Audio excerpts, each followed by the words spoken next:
Hello dear students, मैं हूं मिथिलेश कुमार और आप सभी लोगों का स्वागत करता हूं उदित फार्मेसी के ऑनलाइन लर्निंग प्लेटफॉर्म पर। कैसे हैं आप सभी लोग? आशा करता हूं अच्छे होंगे, स्वस्थ होंगे और मस्त होंगे। आज के इस लाइव क्लास में हम लोग फार्माकोथेरेपेटिक्स का टॉप 20 सीरीज़ का पार्ट 18 करने वाले हैं। पार्ट 18 में हमारा क्वेश्चन रहने वाला है राइट शॉर्ट नोट्स ऑन। हमें क्वेश्चन पे शॉर्ट नोट्स लिखना है।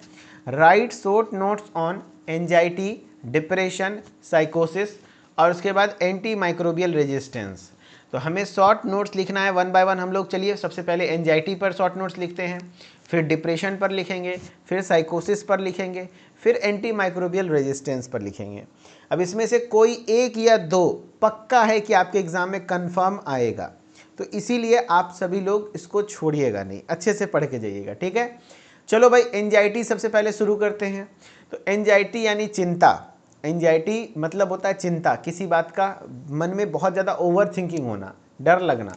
तो ये बोल रहा है anxiety is a feeling of fear, worry और uneasiness about something with an uncertain outcome. यानी एंजाइटी यानी हिंदी में होता है चिंता, एक ऐसी भावना है जिसमें व्यक्ति को किसी अनिश्चित परिणाम वाली स्थिति के बारे में डर, घबराहट और बेचैनी महसूस होती है। यानी आगे क्या होगा नहीं होगा, फ्यूचर को लेकर के बहुत ज़्यादा घबराहट महसूस होती है, जैसे अभी के टाइम पे आप लोगों को हो रहा होगा। तो ये नॉर्मल सी बात है, एग्जाम से पहले थोड़ी एंजाइटी, घबराहट होना नॉर्मल सी बात है। लेकिन अगर नॉर्मली भी लोगों को हर चीज़, कुछ चीज़ों के लिए एंजाइटी होता रहे, यानी कि घबराहट होती रहे, चिंता होती रहेगी क्या होगा नहीं होगा, फियर होता रहे, तो उसको एंजाइटी कहते हैं। It is a natural emotional response, ये एक नेचुरल इमोशनल रिस्पॉन्स है टू अ स्ट्रेस और प्रिसीव्ड डेंजर। यानी यह तनाव और संभावित खतरे के प्रति शरीर की सामान्य भावनात्मक प्रतिक्रिया है। यानी एंजाइटी क्या है? Anxiety is a feeling of fear, यानी डर का फीलिंग होता है एंजाइटी। वरी यानी कि थोड़ा सा यहाँ पर चिंता या फिर अनइजीनेस फील होना, ये सब चीज़ों का एंजाइटी क्या है, इस सब चीज़ों का आप कह सकते हो। आपको इसके एंजाइटी मतलब ये होता है चिंता, यानी किसी चीज़ का डर होना, किसी चीज़ को लेकर के बहुत ज़्यादा घबराहट होना, अनइजीनेस फील होना, जो अनसर्टेन आउटकम है, पता नहीं उसका क्या होना है नहीं होना है, लेकिन उसको लेकर के सोच करके बहुत ज़्यादा घबराना। और ये एक नेचुरल इम्यून रिस्पॉन्स है, इमोशनल रिस्पॉन्स है, जो कि स्ट्रेस को लेकर के होता है, ठीक है। अब इसके कारण क्या क्या हो सकते हैं? तो कुछ बायोलॉजिकल फैक्टर्स जैसे जेनेटिक प्रीडिपोजिशन। कुछ लोगों में ऐसा होता है कि माता मतलब जेनेटिकली है, उनके माता पिता घबराते थे किसी बात को लेकर के, जैसे हम लोगों का है, हम लोग जल्दी घबराते नहीं हैं। तो कहीं ना कहीं जेनेटिक है कि भाई नहीं, कूल माइंडेड सोचना है। तो वही किसी किसी के जेनेटिक ही होता है कि भाई उनके फैमिली हिस्ट्री है कि बहुत ज़्यादा सब लोग घबरा जाते हैं तुरंत से, तो वो भी घबराएगा। तो वही वाली बात है। एंड कुछ इम्बैलेंस हो जाते हैं न्यूरोट्रांसमीटर्स के, जैसे सेरोटोनिन, नॉरएपिनेफ्रिन, गाबा जैसे न्यूरोट्रांसमीटर्स के इम्बैलेंस होने की वजह से होता है। Hormonal changes and medical illness, hormonal changes and medical illness भी कारण बनते हैं आपके एंजाइटी के, ठीक है। जैसे जैविक कारक में आपको मैंने बताया आनुवांशिक प्रवृत्ति हो सकते हैं, न्यूरोट्रांसमीटर जैसे सेरोटोनिन, नॉरएड्रेनालिन, गाबा का असंतुलन होना, हार्मोन परिवर्तन या शारीरिक बीमारियां भी हो सकती हैं। हाँ, कुछ साइकोलॉजिकल फैक्टर्स जैसे personality traits, low self esteem, perfectionism, negative thinking patterns, past trauma या लर्न बिहेवियर। कहने का मतलब है कि किसी किसी को मनोवैज्ञानिक कारक में व्यक्तित्व विशेषताएं, यानी किसी किसी को होता है कि आपका खुद का ही पर्सनैलिटी, यानी कि देखो यहाँ पर क्या बोल रहा है, पर्सनैलिटी ट्रेड, यानी कि खुद का उसका नेचर ये है कि बहुत ज़्यादा घबराहट होना, एंजाइटी होना, है ना। हाँ, निगेटिव थिंकिंग पैटर्न रखना, यानी कम आत्मसम्मान या परफेक्शनिज्म, मतलब खुद को लेकर के बहुत ज़्यादा पॉजिटिव नहीं है कि भाई नहीं हम कर ले जाएंगे, उसको लेकर के नकारात्मक सोच, है ना, निगेटिव थिंकिंग, पूर्वाघात, यानी पहले उनके साथ कुछ ट्रॉमा या ऐसी कुछ घटनाएं हुई हैं जिसको लेकर के बहुत डरा रहता है, सीखा हुआ व्यवहार, ये कुछ ऐसी चीज़ें हैं। कुछ इन्वायरमेंटल फैक्टर्स भी हो सकते हैं जैसे stressful life events, loss of loved one. मान लो भाई तनावपूर्ण जीवन है जिससे आप बहुत ज़्यादा मतलब आपके करीब हो, उसको आप खो दो, तो उस सिचुएशन में एंजाइटी हो सकती है। यानी कि तनावपूर्ण जीवन घटनाएं जैसे किसी प्रियजन की मृत्यु, यानी आपके किसी प्रियजन यानी कि जो लव्ड वन है उनकी मृत्यु हो जाए। फाइनेंशियल प्रॉब्लम्स हो, अभी के टाइम पे तो यही वाला स्थिति अपन के साथ चल रहा है। एकेडमिक्स हो और वर्क प्रेशर हो, एंड रिलेशनशिप कॉन्फ्लिक्ट्स हो, यानी आर्थिक समस्या, पढ़ाई या काम का दबाव या संबंधों के तनाव वगैरह से रिलेटेड हो सकते हैं। यानी कुछ आपके लाइफ जो स्ट्रेसफुल इवेंट्स हैं लाइफ के, वो फाइनेंशियल प्रॉब्लम यानी पैकेट खाली होना, भाई ये भी बहुत बड़ा स्ट्रेस देता है भाई। एकेडमिक और वर्क प्रेशर का होना, and relationship conflicts, relationship conflicts, भाई अब शादी ब्याह हुआ है, अभी भी भैया भौजी में रोज मारे हो रहा है, वो बेलना से मार रहा है, ठीक है बेलना से मार रहा है ठीक है, लेकिन उसके बाद एक दूसरे को मना लिया तब तक तो नॉर्मल है, लेकिन नहीं मनाया और एक दूसरे से देखो वो झगड़ा, मतलब दो तरीके का झगड़ा होता है। एक झगड़ा हुआ कि तुरंत झगड़ा, दिन भर झगड़ा किया, रात में मैटर सॉर्ट करके प्यार कर लिया, लोग होता है ना, समझ रहे हो बात को।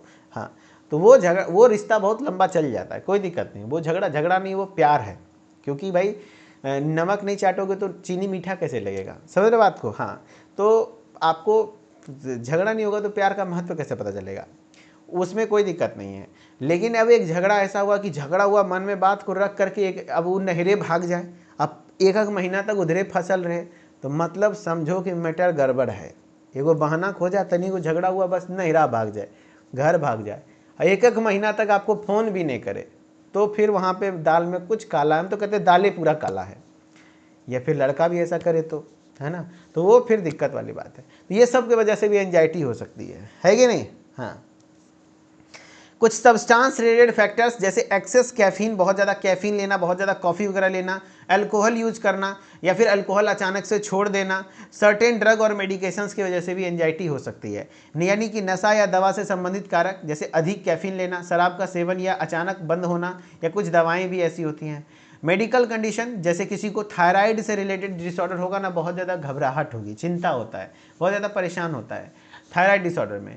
एंड कार्डियोवास्कुलर डिजीजेस, है ना, कुछ हृदय से संबंधित बीमारी होगी, क्रोनिक इलनेस होगा या न्यूरोलॉजिकल डिसऑर्डर्स, यानी किसी को थायराइड से रिलेटेड हृदय या दीर्घकालिक बीमारी या किसी तंत्रिका संबंधित रोग होगी तो भी ऐसा सिचुएशन आ सकता है। Sign and symptoms of anxiety, anxiety के क्या क्या साइन एंड सिम्टम्स है। फीलिंग नर्वस, थोड़ा नर्वस फील होता है। रेस्टलेस और टेंस, यानी घबराहट, बेचैनी और तनाव महसूस होना। ऑलवेज, है ना, ऑलवेज घबराहट महसूस होना, थोड़ा बेचैनी महसूस होना, थोड़ा तनाव महसूस होना। Having a sense of impending danger, panic और डूम, यानी आसन्न खतरे और घबराहट या अनहोनी की भावना होना, ये सब चीज़ें होना।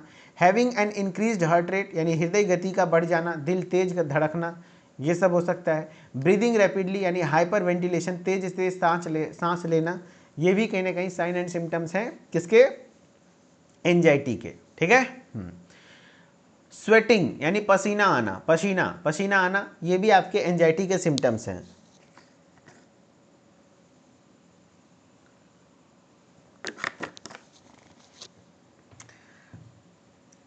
GDDH कह रहे हैं कि कोई आईडी सर आप आज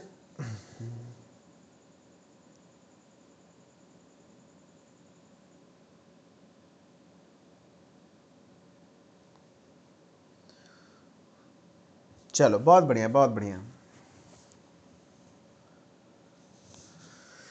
है ना। फीलिंग वीक और टायर्ड, हल्का कमजोरी या थकान महसूस होना, ये सब टॉपिक तो अपने से भी खाली एक बार सुन लोगे तो फिर अपना आराम से लिख दोगे। Trouble concentrating thinking about anything other than present worry, यानी ध्यान केंद्रित करने में कठिनाई होना। वर्तमान चिंता के अलावा कुछ और सोचने में परेशानी, कि भाई अभी वर्तमान के बारे में सोच ही नहीं रहे हैं, अभी प्रेजेंट के बारे में हम सोचेंगे ही नहीं। जैसे अभी हमको टॉप 20 कंप्लीट करवाना है और हम झुट्ठों का भी सोचेंगे कि नहीं फर्स्ट ईयर का न्यू बैच कैसे चलेगा, फर्स्ट ईयर का अगला साल का नया बैच कैसे चलेगा, कोई मतलब है बताओ।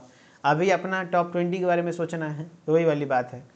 अब नॉन फार्माकोलॉजिकल ट्रीटमेंट क्या है एंजाइटी का, तो भैया फिजिकल एक्सरसाइज करो, माइंड डेविएट होगा। एक्सरसाइज करने से बॉडी में कुछ न्यूरोट्रांसमीटर्स रिलीज होते हैं, डोपामिन वगैरह, जिससे अच्छा फीलिंग आएगी। फिजियोथेरेपी, साइकोथेरेपी वगैरह करना, मनोचिकित्सक यानी साइकोलॉजिस्ट से बात करो, भाई आपके माइंड को थोड़ा रीड करेगा और समझाएगा आपको कि भाई क्या प्रॉब्लम है, नहीं है। डाइट एंड न्यूट्रिशन, संतुलित आहार और पोषण। हमारे देश में, अपने देश में जब तक आदमी पागल नहीं हो जाता वो साइकोलॉजिस्ट के पास जाएगा ही नहीं। Diet and nutrition, support groups यानी सहायता समूह, कुछ भाई आपस में ग्रुप ऐसे हो जो कि उसको मोटिवेट करे, पॉजिटिव लाए। सोशल सपोर्ट, सामाजिक समर्थन, अल्टरनेटिव ट्रीटमेंट्स वगैरह हैं। And relief, stress relief technique, ऐसा कुछ करो जिससे कि तनाव कम हो, है ना। हेल्थ इज वेल्थ, जीवन में आपका स्वास्थ्य है तो आपका धन है, यानी स्वास्थ्य ही धन कहा जाता है कि आप जीवन में खुश हैं तभी जब आपका जीवन आपके हाथ, मतलब आपका जीवन आपका स्वस्थ है। अदरवाइज क्या फ़ायदा जीवन में, बहुत ज़्यादा स्ट्रेस लेने का कोई मतलब नहीं है। सब कुछ छूट जाता है, सब छोड़ छाड़ करके सूझ जाते हैं, हम छोड़ देते हैं, कोई दिक्कत नहीं है, जो होगा देखा जाएगा बस। हाँ, अभी एग्ज़ाम का टाइम होता है तो थोड़ा सा हमको भी टेंशन हो जाता है। एंटी डिप्रेसेंट, एंटी एंजाइटी दवाई हमको भी दे देता है डॉक्टर कई बार, लेकिन कोई बात नहीं, है ना। चलो, फार्माकोलॉजिकल ट्रीटमेंट ऑफ एंजाइटी बोलना आसान है, लेकिन जिम्मेदारी आ जाने के बाद कहाँ आदमी चैन से सो पाता है।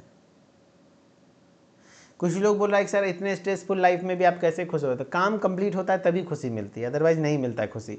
SSRIs selective serotonin reuptake inhibitors, जिसमें फ्लुओजेंटिन, सर्ट्रालिन, पेरोक्सिटिन वगैरह यूज़ किया जाता है।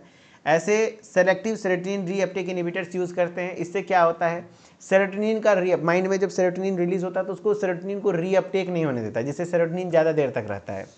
वैसे SNRIs भी यूज़ होते हैं, यानी सेरोटोनिन नॉरएपिनेफ्रिन रीअपटेक इनहिबिटर्स। नियम है कि ब्रेन में अगर सेरोटोनिन रिलीज होगा ना, वापस से वो अपटेक रीअपटेक हो जाता है, तो उसके रीअपटेक को इनहिबिट करता है। वैसे नॉरएपिनेफ्रिन सेरोटोनिन दोनों को, जैसे वेनफ्लैक्सासिन और ड्यूलोजेटिन, ठीक है। तो याद रखना, फ्लुओजेंटिन, सर्ट्रालिन एंड पेरोक्सिटिन SSRIs है, सेलेक्टिव सेरोटोनिन रीअपटेक इनहिबिटर है। जबकि SNRIs यानी कि सेरोटोनिन नॉरएपिनेफ्रिन रीअपटेक इनहिबिटर में वेनफ्लैक्सिन एंड ड्यूलोजेटिन है।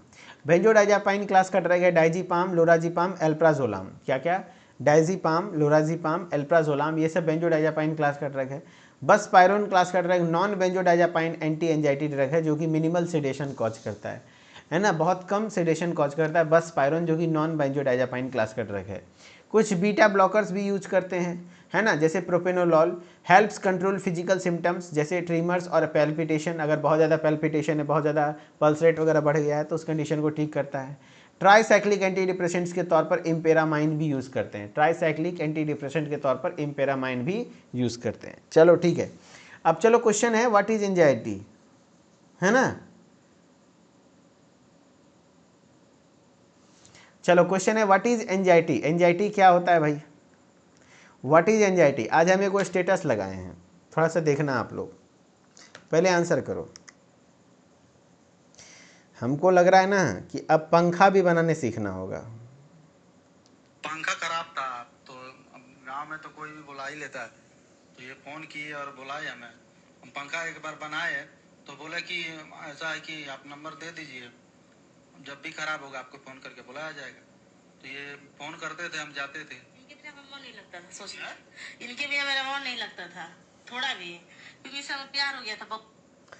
अब बताओ, घर में हमको पंखा बनाने आता नहीं है, हमको चिंता इस बात का कि हमको पंखा बनाने आता नहीं है। भविष्य में शादी ब्याह होगा, मेरी मैडम भी पंखा बुलाने के लिए, पंखा बनवाने के लिए बुलाएगी। अब पंखा बनाने बुलाया था, उससे प्यार हो गया, नंबर दे दिया कि हाँ भाई नंबर ले लीजिए, जब पंखा खराब होगा बुलाएगा। अब बार बार पंखा खराब हुआ, बार बार बुलाया। अब उसके बाद लड़की बोली हमको इनके बिना मन ही नहीं लगता था। हम ये चीज़ देख करके हमको आए, अब हमको लग रहा है अब हमको पंखा बनाने सीखना होगा। हम नहीं बुलाने देंगे किसी को, पंखा खराब होगा हम बनाएंगे। लिटरली मैं बता रहा हूँ, नहीं पंखा खराब होगा हम बनाएंगे, कोई बात नहीं। जो होगा देख लेंगे, है ना। वो सबसे मजाक नहीं होगा भाई। पंखा, अगला ट्यूटोरियल मेरा वीडियो आएगा, पंखा खराब हुआ तो कैसे ठीक करें, पक्का हम आपको दिख जाएंगे। अगर एग्जाम के बाद आपको हम पंखा कूलर ठीक करते दिख जाए तो आप लोग आश्चर्य मत होइएगा कि कहीं प्रोफेशन चेंज तो नहीं कर लिए। अब हम बिजली मिस्त्री का भी काम सीखेंगे, नहीं आता है हमको बिजली का काम, एक एक छोटा छोटा काम के लिए भी हम मिस्त्री को बुला लेते हैं। What is anxiety, a type of physical injury, नहीं, a reaction of to blood, ऐसा नहीं है। A feeling of fear, dread and uneasiness. अच्छा, आदित्य सर से पूछे कि सर आपको पंखा ठीक करने आता है कि नहीं। अच्छा पूछते चलो, प्रैंक, एक प्रैंक। पूछते चलो बताएंगे नहीं, क्या बात है, बस पूछेंगे सर आपको पंखा ठीक करने आता है, नहीं आता तो सीख लीजिए। अच्छा वो स्टेटस देख लिया होंगे मेरा तो समझ जाएंगे। हेलो, हाँ गुड इवनिंग सर। हाँ गुड इवनिंग सर, हो गई क्लास सर? हाँ बस क्लास हो गया सर आपका। हाँ हमारा हो गया था। अच्छा सर, पंखा बनाने आता है सर? हाँ पंखा आपको बनाने आता है सर? पंखा पंखा पंखा पंखा यानी पंखा कि बना, पंखा खराब हो जाए घर का तो कैसे ठीक होगा सर? अच्छा पंखा बनाना हम्म। उतना तो नहीं आता, मिस्त्री स्त्री को वही बुलाना बनाना पड़ता है। अच्छा सर, तो मेरा स्टेटस देख लीजिए, उसका भी एक नुकसान है सर। अच्छा ठीक है सर, थोड़ा भी क्लास में बच्चे बोल रहे थे, ठीक है सर। अच्छा अच्छा। चलो ठीक है। सर बोल रहे मिस्त्री को बुलाता, सर को भी नहीं समझ में आ रहा है कि हम अचानक से पंखा बनाने के लिए काहे पूछ रहे हैं। चलो, what class of medications is most commonly use to treat anxiety? कौन से क्लास का मेडिकेशन एंजाइटी के ट्रीटमेंट के लिए यूज होता है? Antibiotics, SSRI, selective serotonin reuptake inhibitors, anti fungals, antipsychotic. हम तो कह देंगे भाई, बच्चा लोग बोला था फोन करने के लिए कि बच्चा लोग पूछ रहा था कि सर को आता है पंखा बनाने के लिए। तो यहाँ पे हो जाएगा selective serotonin reuptake inhibitors, selective serotonin reuptake inhibitors, ठीक है। Buspirone is best classified as, buspirone best classified as benzodiazepines, beta blockers, SSRI, non benzodiazepine anxiolytics. तो जो बसपायरोन है ये नॉन एंजायो क्या कहते हैं, ये नॉन बेंजोडाइजापाइन एंजायोलाइटिक्स है। बसपायरोन नॉन बेंजोडाइजापाइन एंजायोलाइटिक है। मुझे अभी चलो डिप्रेशन पढ़ते हैं, डिप्रेशन, ठीक है। ये हमारा डिप्रेशन वाला पेज चला, डिप्रेशन, ठीक है। तो देखियो डिप्रेशन वाला, गोलगप्पा खाता है तो गोलगप्पा फेंक देता है, पन्नी क्या कहते हैं, गोलगप्पा फेंक देता है और वो पूरा जो दोना होता है ना वो खा लेता है, वही वाला फेज है डिप्रेशन। चलो भाई, डिप्रेशन क्या होता है? Depression is a mood disorder, ये एक मूड डिसऑर्डर है, कैरेक्टराइज्ड बाय परसिस्टेंट सैडनेस, लगातार उदासी रहती है, लॉस ऑफ इंटरेस्ट और प्लेजर, यानी कि उसी को अनहेदोनिया कहते हैं। अनहेदोनिया कहते हैं मतलब है किसी भी चीज़ को लेकर के इंटरेस्ट कम हो जाता है, किसी चीज़ में रुचि नहीं आती है, हर समय उदासी रहता है। And decrease physical and mental activity lasting for at least 2 weeks, लगातार 2 सप्ताह से, ऐसा नहीं कि किसी एक दिन ऐसा हो गया तो आपको डिप्रेशन हो गया, नहीं, लगातार 2 सप्ताह से लमसम ऐसा ही हो रहा है। मूड खराब है, सैडनेस है, ऑलवेज आप लॉस ऑफ इंटरेस्ट, किसी काम में फील नहीं आ रही है, अच्छी खुशी नहीं मिल रही है, तो वैसे कंडीशन में आपको डिप्रेशन होगा। कॉजिंग इम्पेयरमेंट इन डेली फंक्शनिंग्स, जिससे कि डेली फंक्शनिंग खराब हो जाती है। यानी अवसाद एक मनोदिशा विकार है जिसमें कम से कम 2 सप्ताह तक लगातार उदासी, रुचि आनंद में कमी तथा शारीरिक मानसिक गतिविधि में कमी रहती है, जिससे दैनिक कार्य प्रभावित होते हैं। जिससे क्या होता है? दैनिक कार्य प्रभावित होते हैं, ठीक है। ये है डिप्रेशन। देखो क्या कहते हैं, हर समय डिप्रेसिव डिसऑर्डर होना, क्या कहते हैं टाइप्स ऑफ डिप्रेशन। भाई इतना सारा डिप्रेशन का टाइप्स नहीं पढ़ना है, इसको देख के डिप्रेशन आ जाएगा, इतना प्रकार का डिप्रेशन हम लोग को नहीं पढ़ना है। बस डिप्रेशन के ऊपर जो शॉर्ट नोट्स लिखना है कि हाँ भाई डिप्रेशन क्या होता है, कैसे होता है और इसका इलाज क्या है। ईटियोलॉजी ऑफ डिप्रेशंस, कुछ जेनेटिक होते हैं, जेनेटिक प्रीडिस्पोजिशन, कोई भी मानसिक विकार हो जेनेटिक हो सकता है, माता पिता से हो सकता है आया हो। कुछ न्यूरोट्रांसमीटर की कमी हो जाती है, जैसे सेरोटोनिन, नॉरएपिनेफ्रिन, डोपामिन। मैं बार बार कमेंट में दिल बनाने बोलता हूँ, इसके पीछे का एक ही रीजन है, ये डोपामिन है भाई अपना, ये डोपामिन है। ये जो आप लोग दिल बनाते हो ना, ये डोपामिन है ना, इससे डोपामिन है। ये dopamine, serotonin, prostaglandin, serotonin, norepinephrine है, जिससे आपको खुशी मिलती है, मूड अच्छा होता है। एंडोक्राइन डिसऑर्डर्स भी हो सकते हैं, जैसे किसी को थायराइड का इशू है या कॉर्टिसोल इम्बैलेंस है तो हो सकता है।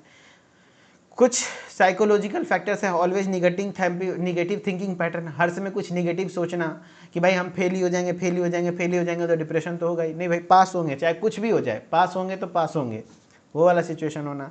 लो सेल्फ स्टीम, यानी कम आत्मसम्मान होना, मतलब खुद को लेकर के कोई वैल्यू नहीं होना। वल्नरेबल पर्सनैलिटी, संवेदनशील व्यक्तित्व होना, ये सब चीज़ें हो सकती हैं।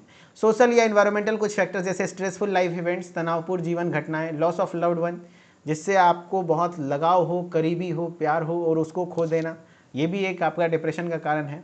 फाइनेंशियल एंड मैरिटल प्रॉब्लम्स, आर्थिक या वैवाहिक समस्या, सोशल आइसोलेशन, ये सब है।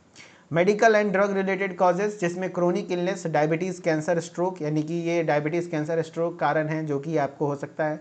क्रोनिक पेन, पुराना दर्द, ड्रग्स, कुछ स्टेरॉइड्स और बीटा ब्लॉकर्स हैं जो कि लंबे टाइम तक यूज़ करने से डिप्रेशन हो सकते हैं, जैसे अल्कोहल और कुछ सब्सटेंस का ज़्यादा यूज़ करने से, नशे करने से हो सकता है।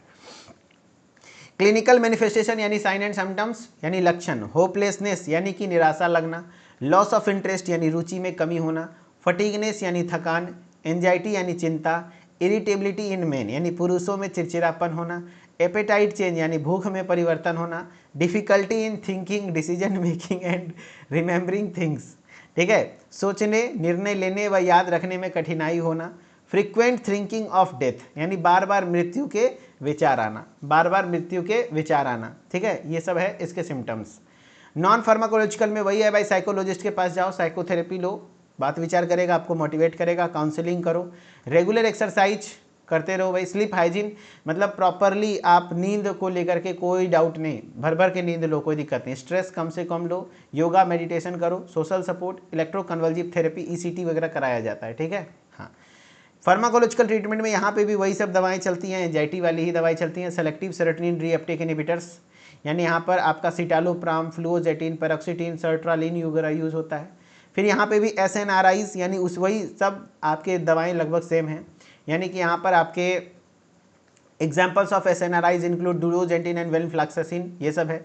Atypical antidepressants, these medication does not fit nearly into the any as other antidepressant category, they include bupropion, mirtazapine, नेफा क्या कहते हैं जो आपके nefazodone, trazodone and tricyclic antidepressant. इतना जरूरी नहीं है, कुछ कुछ ड्रग्स के नाम लिख दोगे तो काम हो जाएगा कि हाँ भाई SSRIs, SNRIs, कुछ एटिपिकल एंटीडिप्रेसेंट्स में बुप्रोपियोन, मिट्राजेपिन वगैरह ये लिख देना, काम हो जाएगा। फिर मोनोऑक्सीडेज एमिनो क्या कहते हैं MAO, माओज जिसको कहते हैं, माओज इनिबिटर, माओ इनिबिटर्स यानी मोनो अमाइन ऑक्सीडेज इनिबिटर्स होते हैं, monoamine oxidase inhibitors such as क्या कहते हैं ट्राइन क्या कहते हैं किप्रोमिन, फेलेंजीन एंड आइसोकार्बोक्साजिड, ये कुछ ड्रग्स हैं, ठीक है। चलो चलो भाई आप लोग जवाब दो।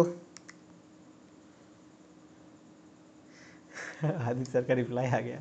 व्हाट इज अ की सिम्टम्स ऑफ डिप्रेशन, डिप्रेशन के की सिम्टम क्या है? Euphoria, hallucination, persistent low mood, high energy. Aditya sir बोल रहे सीखना पड़ेगा सर, अब सीखना पड़ेगा पंखा बनाने के लिए। परसिस्टेंट लो मूड, लगातार मूड कम रह मतलब लो मूड रहना। Which of these is classified as SNRIs reuptake inhibitors, इसमें आपका फ्लुओजेटिन है, पेरोक्सिटिन है, मिट्राजेपिन है, वेनफ्लैक्सिन है। तो वेनफ्लैक्सिन और डुलोजेटिन ये SNRIs में आते हैं। SNRIs में यही 2-3 ड्रग ही है, याद रख लो। SNRIs यानी कि selective serotonin norepinephrine reuptake inhibitors में डुलोजेटिन, वेनफ्लैक्सिन एंड डेसवेनफ्लैक्सिन, ठीक है। तो इसमें जो आपका है वेनफ्लैक्सिन, ये आपका सेरोटोनिन नॉरएपिनेफ्रिन रीअपटेक इनहिबिटर्स है। क्वेश्चन है नेक्स्ट, आपका अगला क्वेश्चन है which antidepressants is considered as atypical antidepressant, इसमें से कौन सा एटिपिकल एंटी डिप्रेसेंट्स है? सर्ट्रालिन, ट्राजाडोन, आइसोकार्बोक्साजिड, डेस क्या कहते हैं वेनफ्लैक्सिन। तो यहाँ ट्राजाडोन हो जाता है, ट्राजाडोन देखो ये आपका मैंने बताया था, ट्राजाडोन ये आपका एटिपिकल एंटी डिप्रेसेंट्स होते हैं। ट्राजाडोन जो होता है एटिपिकल एंटी डिप्रेसेंट्स होते हैं, ठीक है। चलो आगे एक और है एंटी माइक्रोबियल क्या कहते हैं एंटी माइक्रोबियल साइकोसिस, अभी पढ़ना बाकी है भाई, साइकोसिस पढ़ लेते हैं तब खत्म होगा। एंटी माइक्रोबियल रेजिस्टेंस भी बचा हुआ है, इसको पढ़ लेंगे तब खत्म होगा ये टॉपिक। चलो अब साइकोसिस क्या होता है सर? साइकोसिस होता है हेलुसिनेशन का कंडीशन जिसमें साइजोफ्रेनिया वगैरह आता है। तो साइकोसिस क्या होता है? साइकोसिस एक मेंटल कंडीशन है in which person lose contact with reality, characterised by symptoms such as hallucination, delusions and disorganised thinking. यानी साइकोसिस एक ऐसा कंडीशन है, मेंटल कंडीशन है जिसमें पेशेंट रियलिटी को मानता ही नहीं है और वो खुद का अपना एक अलग दुनिया बना लेता है, उसको अपनी अलग चीज़ें सुनाई देने लगती है, जैसा वो सोचता है उसको वही चीज़ें सुनाई देती है। हेलुसिनेशन मतलब है भ्रम होना, जैसे किसी को कुछ चीज़ें दिखाई देने लगना जिसको विजुअल हेलुसिनेशन कहते हैं, किसी को कुछ चीज़ें सुनाई देने लगना जिसको ऑडिटरी हेलुसिनेशन। मेरे पिताजी को यही बीमारी है, इनका ट्रीटमेंट चलता है।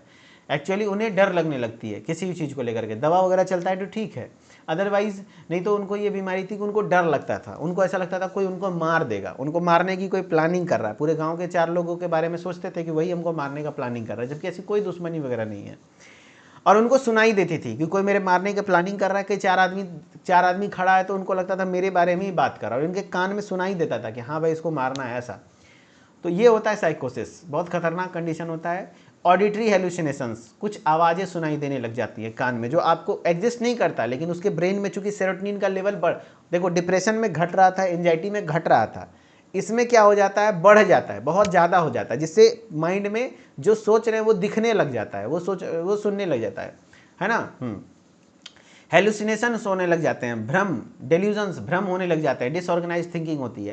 यानी मनोविकृति, साइकोसिस एक मानसिक अवस्था है जिसमें व्यक्ति का वास्तविकता से संपर्क टूट जाता है। कितना आप समझाएंगे रियलिटी मानेगा ही नहीं, जो वो सोचेगा वही। इसमें भ्रम, डेल्यूजन्स और मति भ्रम यानी हेलुसिनेशंस जैसी अवस्था उत्पन्न होती है। ईटियोलॉजी ऑफ साइकोसिस, तो इसमें बायोलॉजिकल फैक्टर्स जैसे जेनेटिक प्रीडिपोजिशन हो सकता है, माता पिता को तो उससे ज़्यादा उसके कारण हो सकता है। कुछ न्यूरोट्रांसमीटर इम्बैलेंस जैसे डोपामिन का लेवल कम होना, डोपामिन बहुत ज़्यादा बढ़ जाना, यहाँ पर इम्बैलेंस होना मतलब बढ़ना होता है, ठीक है, यहाँ पर बढ़ जाता है, ठीक है। ब्रेन इंजरी होना, न्यूरोलॉजिकल डिसऑर्डर्स होना, यानी अनुवांशिक प्रवृत्ति जैसे न्यूरोट्रांसमीटर डोपामिन वगैरह का असंतुलन होना, मानसिक चोट और कुछ तंत्रिका संबंधित विकार, या साइकेट्रिक डिसऑर्डर जैसे साइजोफ्रेनिया, मैंने बताया साइजोफ्रेनिया बीमारी हुई है, यही साइजोफ्रेनिया है मेरे पिताजी को, जो कि इसमें पेशेंट को किसी चीज़ की आवाज़ें सुनाई देने लगती है, जो उसको जैसे उसके मन में ये चीज़ आ जाएगा ना कि हमको कोई मारने वाला है, तो उसको ये सुनाई देगा कि भाई कोई 4 आदमी बैठा हुआ है, जबकि है भी नहीं, तो उसको दिखेगा भी, विजुअल एजुलेशन, वो बैठ के मेरे बारे में बात कर रहा है, वो मेरे पीछे कर रहा है, ऐसा लगेगा उसको। बाइपोलर डिसऑर्डर्स हो सकता है, बाइपोलर डिसऑर्डर में अचानक से कभी बहुत ज़्यादा खुश होता है, कभी बहुत ज़्यादा, जैसे हनी सिंह को था, बहुत ज़्यादा खुश, कभी बहुत ज़्यादा गुस्सा। Severe depression, other mental illness, ये सब हो सकते हैं, इसके वजह से भी आपके होते हैं साइकोसिस। सब्सटेंस रिलेटेड फैक्टर्स जैसे ड्रग अब्यूज़, बहुत ज़्यादा नशीला पदार्थ जैसे एम्फेटामाइन या LSD ड्रग वगैरह है, कैनाबिस है, इसका यूज कर लेना। अल्कोहल इंटॉक्सिकेशन विड्रॉल, यानी शराब वगैरह बहुत ज़्यादा लेना या शराब छोड़ देना, या कुछ मेडिकेशन जैसे स्टेरॉइड या स्टिमुलेंट्स उसके कारण हो सकता है। कुछ मेडिकल कंडीशन है जैसे ब्रेन ट्यूमर होना, epilepsy, brain infections, thyroid disorder, बहुत सारे कारण हो सकते हैं, उसकी वजह से होता है। Severe stress, trauma, social isolation, sleep deprivation, major life events, कुछ ऐसी लाइफ में ऐसी घटनाएं हुई हैं जिसके बाद ऐसा सोचता है, तो उसको हम लोग क्या कहते हैं, आपके सोशल फैक्टर्स वगैरह भी हो सकते हैं। इसमें साइन एंड सिम्टम्स क्या क्या होते हैं सर साइकोसिस में? हेलुसिनेशन होना यानी मति भ्रम होना, ऐसी चीज़ें दिखना या सुनना जो वास्तव में मौजूद नहीं है ना।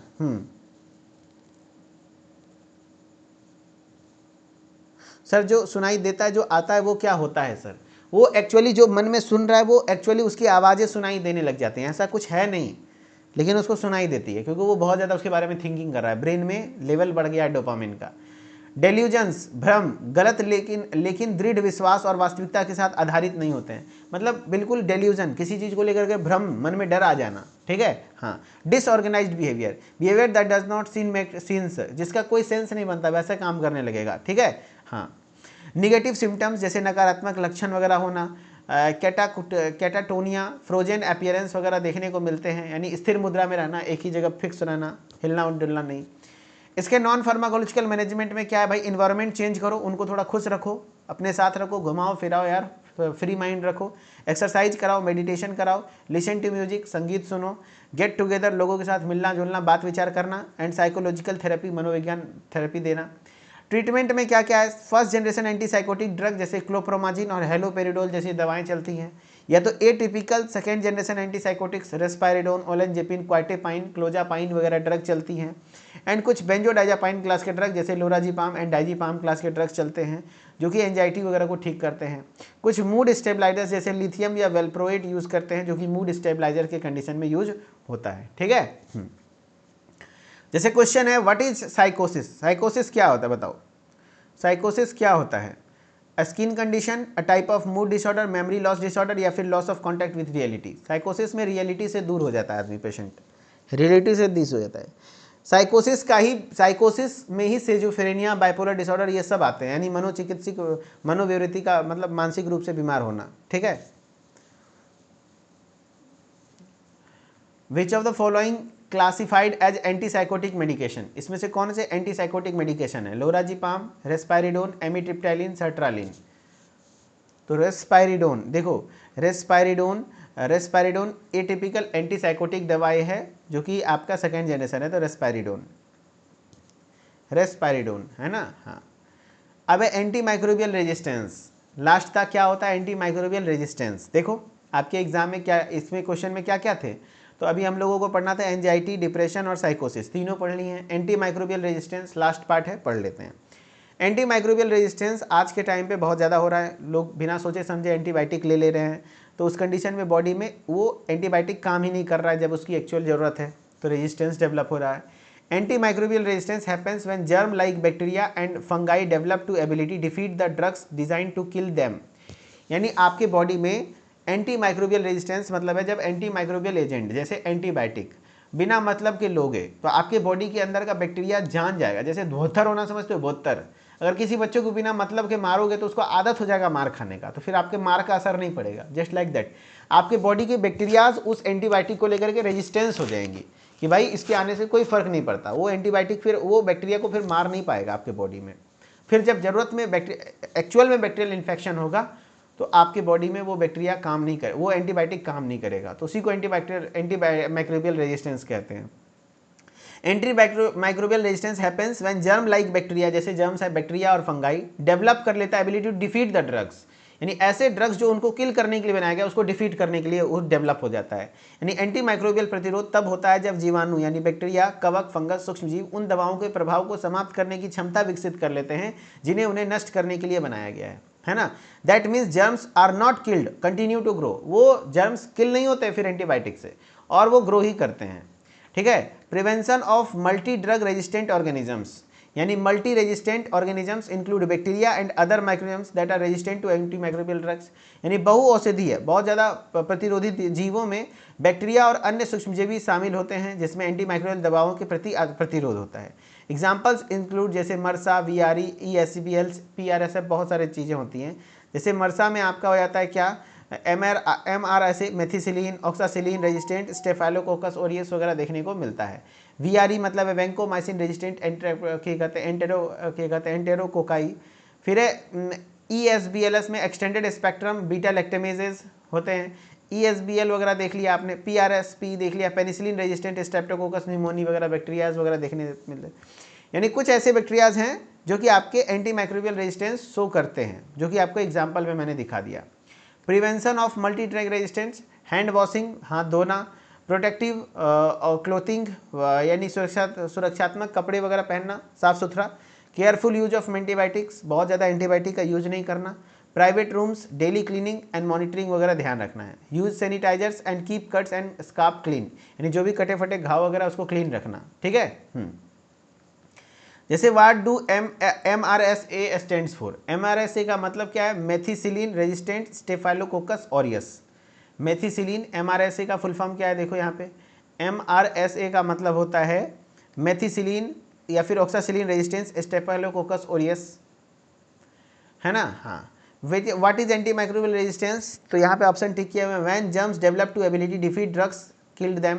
यस, ऐसे डेवलप हो जाते हैं जिसमें आपके उसको डिफीट करने के लिए जो आपको बनाया गया ड्रग उसको डिफीट कर देता है।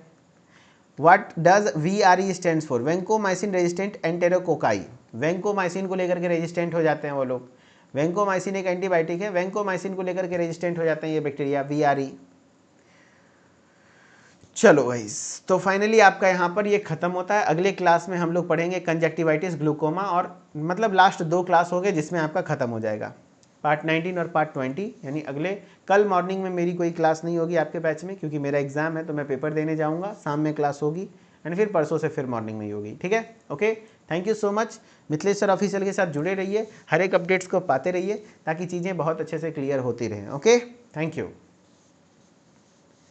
चलो ठीक है guys, okay, bye bye, take care. चलो guys, thank you so much, bye bye, take care.